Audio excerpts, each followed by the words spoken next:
اعوذ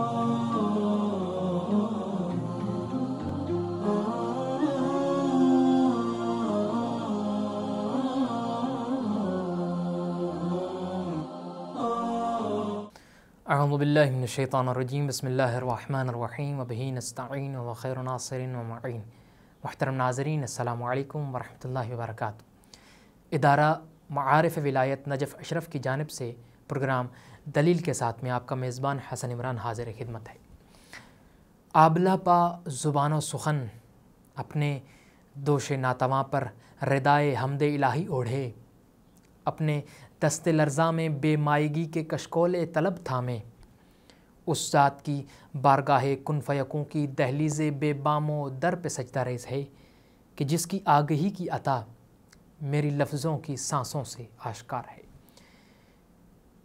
میرے حرفوں کی رواں نبضیں جس کے لطف بے کراں کا اشارہ ہیں، وہ خدا کہ جو ناشناسائیوں کی قدیم مرض گمراہی کے طلسمات میں مبتلا میرے سوچوں کی تاریک سطروں پہ دلیل ذات حق کے سورج روشن کرتا ہے۔ ناظرین کرام، انسان فطری طور سے خیر پسند اور حسن پرست ہے، کیونکہ ہر حسن اور ہر خیر میں کسی نہ کسی جہت سے کمال پایا جاتا ہے اور انسان کمال پسند ہے۔ اب اس کمال کے بہت سے مصادیق پائے جاتے ہیں، اور ان مصادیق میں سے ابرز ترین اور اہم ترین مصداق کسی چیز کا موزوں اور منظم ہونا ہے۔ اب کسی بھی منظم اور موزوں چیز کا موجود ہونا یہ سب سے بڑی دلیل ہے کہ کوئی نہ کوئی تنظیم دینے والا بھی ضرور ہے، کیونکہ بغیر تنظیم کے اور بغیر کوئی وجود دینے کے کوئی چیز آراستہ نہیں ہو سکتی، کوئی چیز منظم نہیں ہو سکتی۔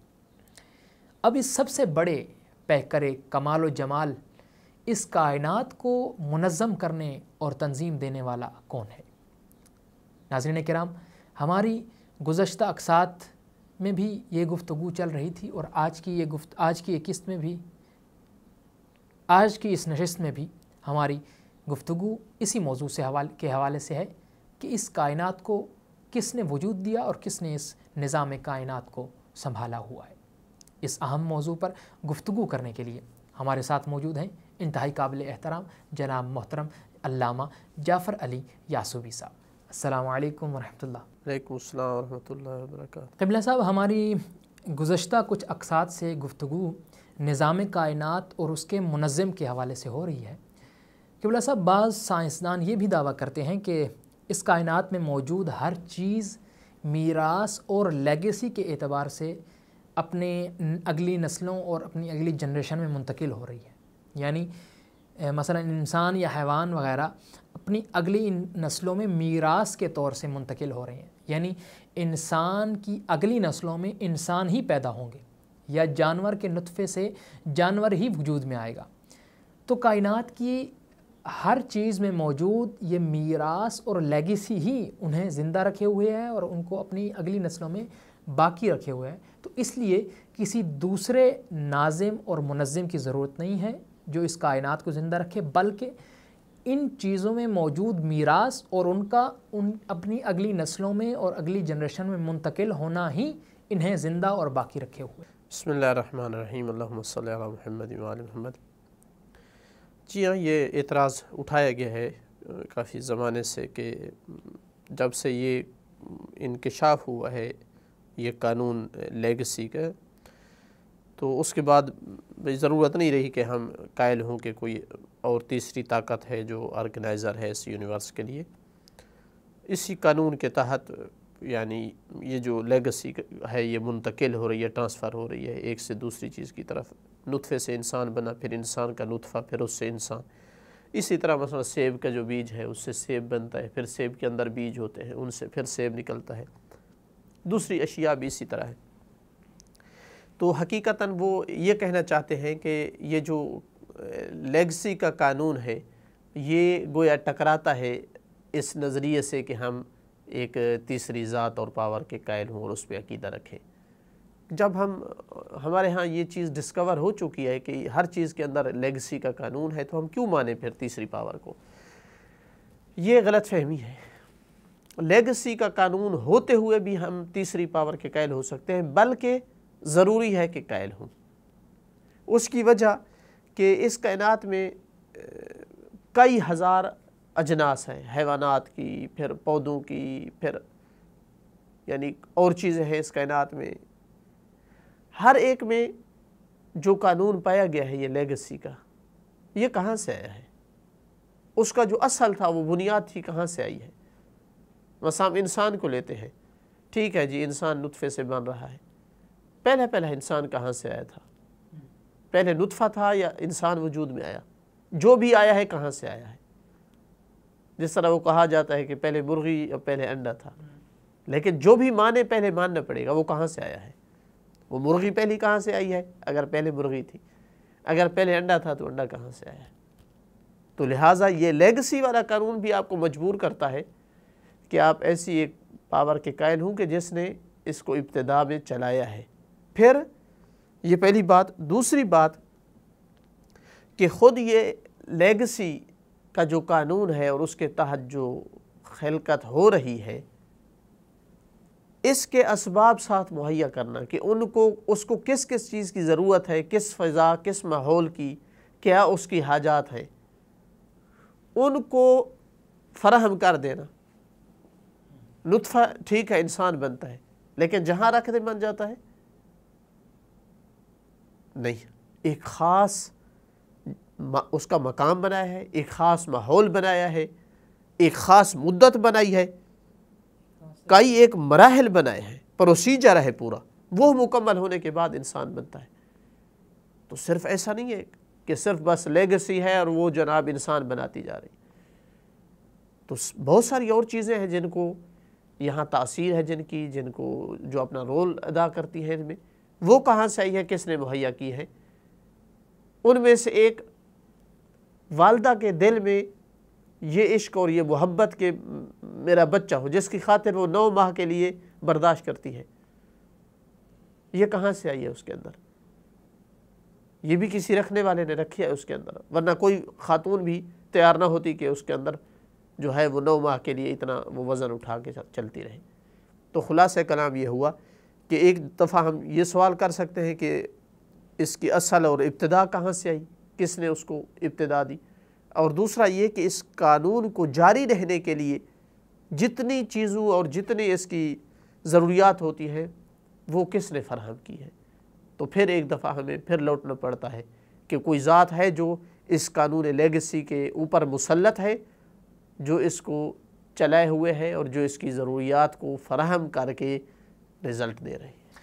قبلہ صاحب، بعض فلاسفرز اور بعض سائنسدان یہ بھی کہتے ہیں کہ اس کائنات کی ابتدا میں کچھ سیلز موجود تھے، اور یہ سیلز جب مختلف حالات میں پائے گئے تو ان سے مختلف شکلیں اور مختلف صورتیں بنتی گئیں، اور جب یہ سیلز مختلف چیزوں کے ساتھ مختلف حالات میں رہنے لگے تو ان سے بھی مزید پھر مختلف چیزیں وجود میں آتی گئیں، اور ان مختلف چیزوں کے ساتھ مختلف حالات میں رہنے کی وجہ سے نتیجہ مختلف ہوتا گیا، اور اس طرح سے یہ کائنات جو ہے وہ بڑھتی چلی گئی۔ دیکھیں، یہ نظریہ معروف برٹش فلاسفر رچرڈ ڈارون نے دیا تھا، اور وہی مختلف جو ہے وہ زبانوں میں اور مختلف انداز میں جو ہے گھوم رہا ہے۔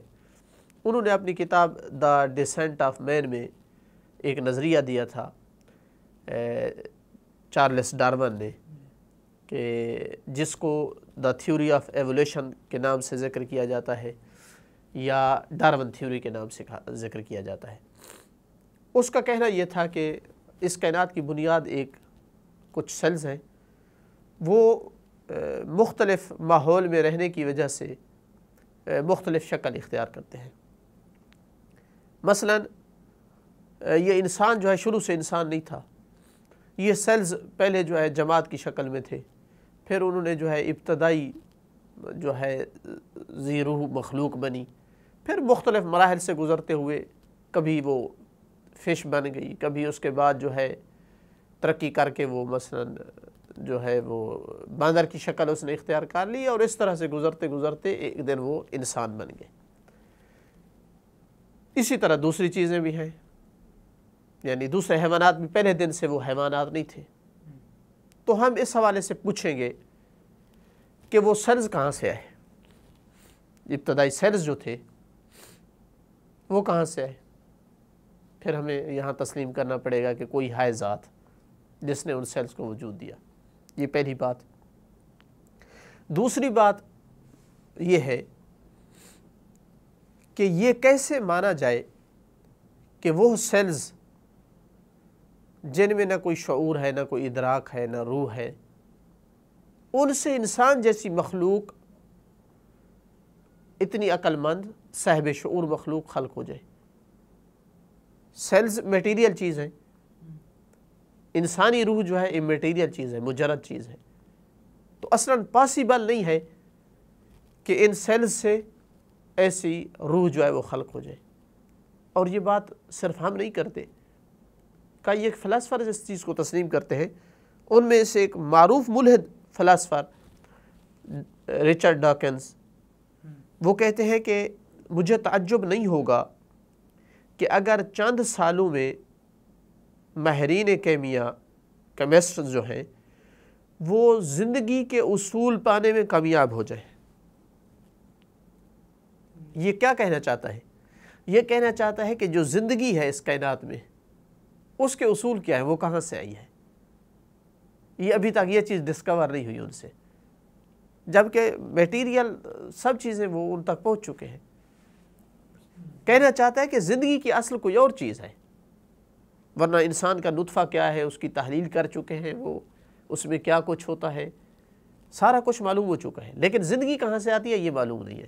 کہتا ہے اگر ترقی کرتے ہوئے کبھی پہنچ گئے تو میں تعجب نہیں کروں گا، یعنی ابھی تک نہیں پہنچے ہیں۔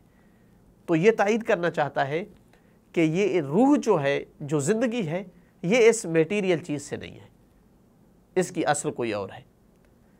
تیسرے نمبر پر ہم یہ کہیں گے کہ اگر ہم مان بھی لیں، فرض کر لیں اس امپاسبل چیز کو کہ یہی سیلز ہیں ترقی کر کے جو ہے وہ انسان کی شکل بھی کبھی دھار لیتے ہیں، بن سکتے ہیں انسان کی شکل بھی، تو پھر بھی ایک منظم اور ایک آرگنائزر کی ضرورت ہے، کیونکہ وہ سیلز ہر حالت میں انسان نہیں بن سکتے ہیں، ان کے لیے خاص حالات کی ضرورت ہے، خاص ایک زمانے کی، کچھ اس کی شرائط، کچھ خاص فضا، کئی ایک اس کی ضروریات ہیں۔ کوئی ذات ماننی پڑے گی کہ وہ حالات، وہ ضروریات فراہم کر رہی ہے جس سے وہ سیلز جو ہے آہستہ آہستہ انسان کی شکل بننے تک پہنچ جاتے ہیں، تو پھر بھی ہمیں ایک آرگنائزر کی ضرورت باقی رہتی ہے۔